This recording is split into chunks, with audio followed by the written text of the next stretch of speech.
Yotox anti-moustique mooy aar mag ak ndaw ci bépp matu-matu yoo am na booy piis ci rido yére ak moustiquaire ak booy diw ci yaram. Val d'Afrique moo leen di may seen journal de la santé.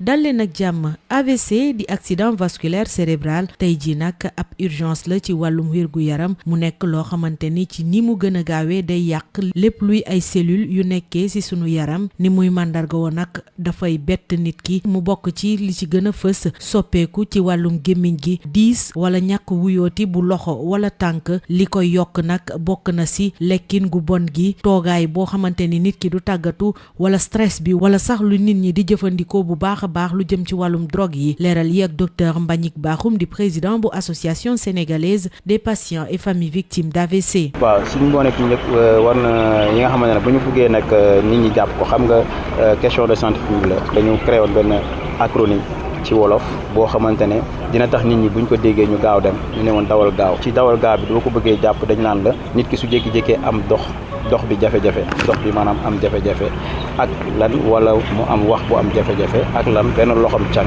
wala lan gémmiñam daal di weng ak lan benn wetu yaram bi bañ loolu soo ko amee ndax yooyu mooy signe yu ëpp yi faral di gis ci AVC loolu soo ko amee te mu ñëw la lu gaaw da ngay daw gaaw dem hôpital te bañ a toog foofu di tendeefal ba leneen mën la caa fekk. li ko expliqué nag mën naa bëri na ay facteurs yu bëri la mais bu ci njëkk daal mooy jàpp naa ne mooy dundin gi lekkin bi changé na trop ci diggante bi léegi gis nga ne doxatuñ lu bëri liggéey bi tënk na nit ñi stress bi tënk na nit ñi lekk bi changé na fast food yi bëri na te yooyu dafa war a doon juste par plaisir benn yoon ci weer mais chaque semaine nga dem fast food loolu baaxul dibiteri yaa ngi fii donc loolu bokk na ci beneen bi aussi mooy tey dañuy gën a gis quand même maladie di dikk di teel a ñëw avant mënoon nañ bañ a ñëw hôpital donc ce qui fait que tey boo duggoon service de neurologie feebar boobu moo ci ëpp beneen bi aussi xale yi bëri na lu ñuy utiliser yenn xeetu drogue yi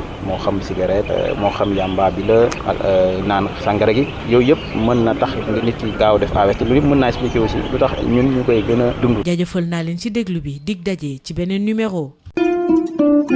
Yotox anti-moustique mooy aar mag ak ndaw ci bépp matu-matu yoo am na booy piis ci rido yére ak moustiquaire ak booy diw ci yaram. Val d'Afrique moo leen doon may seen journal de la santé. Yotox anti-moustique pour le corps, les vêtements, les rideaux et draps vous protège contre les moustiques chez l'adulte et l'enfant. Val d'Afrique vous offre votre journal de la santé. Bonjour, AVC, accident vasculaire cérébral, est aujourd'hui une urgence médicale absolue causée par la destruction rapide de cellules cérébrales. Il peut se manifester par une survenue brutale de la déformation de la bouche, une faiblesse ou engourdissement d'un bras ou de la jambe.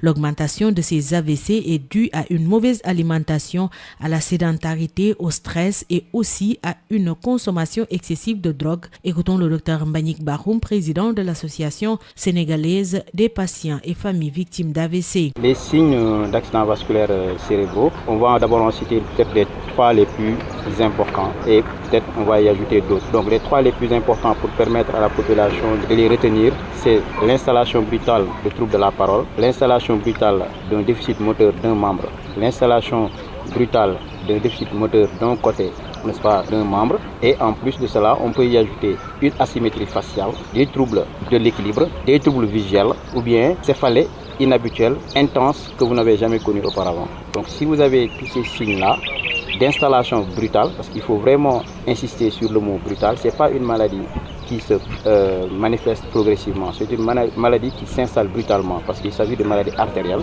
et en moins de 5 minutes, vous avez les signes. Et l'erreur à ne pas faire, c'est tout simplement de minimiser les signes et d'attendre. Sinon, la prise en charge pourrait être déficiente. Le constat, il est populationnel. Aujourd'hui, c'est une maladie hyper fréquente et je pense qu'il n'y a pas un Sénégalais qui ne connaisse une personne victime d'accident vasculaire cérébral. Il y a plusieurs facteurs qui l'expliquent. Le premier facteur, c'est le changement de mode de vie. Il faut savoir qu'aujourd'hui, nous devenons de plus en plus sédentaires. Également, on est très pris par le stress, le travail qui fait que aussi, en termes alimentaires, nous ne faisons pas les efforts nécessaires pour bien s'alimenter. Et aujourd'hui aussi, il faut savoir qu'il y a la consommation consommation excessive de drogue, par exemple de tabac, d'alcool ou d'autres toxiques, marijuana. Tous ces facteurs-là peuvent tout simplement expliquer la survenue des maladies cardiovasculaires. Donc, merci de nous avoir suivis. Rendez-vous est pris pour un nouveau numéro. Biotox anti-moustique pour le corps, les vêtements, les rideaux et draps vous protège contre les moustiques chez l'adulte et l'enfant. Val d'Afrique vous a offert votre journal de la santé.